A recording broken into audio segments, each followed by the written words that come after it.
Heyo, my name is Chupacabra, and today we're going to be previewing the 6th track of the NAFCAR season, Splash Trail. This is the first race in the next set of 5 tracks we are going to debut over the next week or so.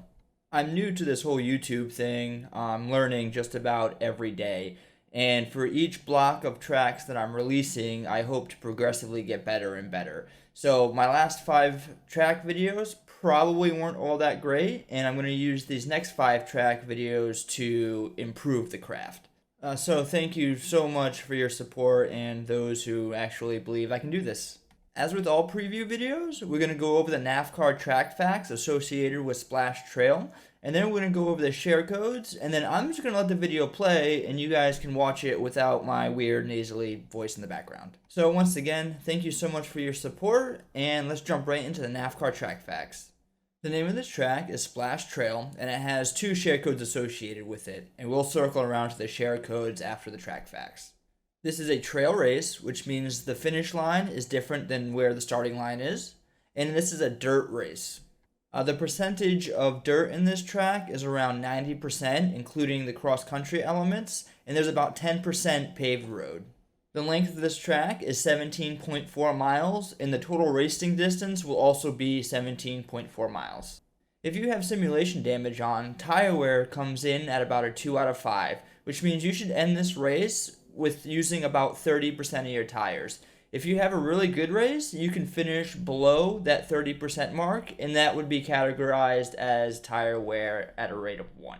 Damage wear is rated a 4 out of 5, which means you should accrue some heavy damage throughout the course of this event.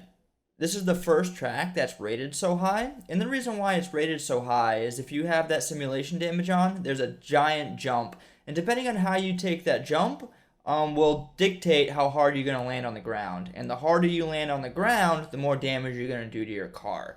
The last 10% of the race needs to be raced on whatever damage is already accrued to your car. So it makes the last 10% very challenging. This is a main focal point of the track, and when we do our play-by-play, we're going to discuss this in depth. So make sure you catch that video.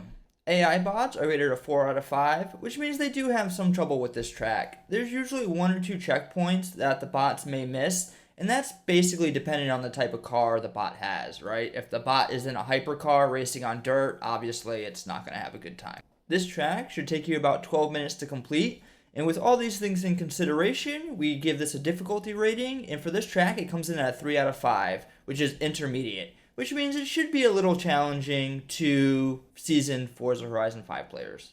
Alrighty, let's go over some share codes. For this track, it doesn't matter whether you have damage on or off. What matters is the type of car you're racing. If you're racing an S1 Modern Rally, go ahead and use that share codes and brackets. That is the official event we use throughout the NAFCAR season.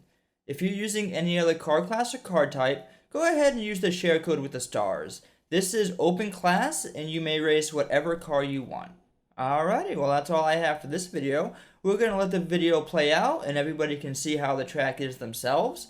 Thank you so much for your support. I really appreciate it. Have a great evening, night, morning, or day.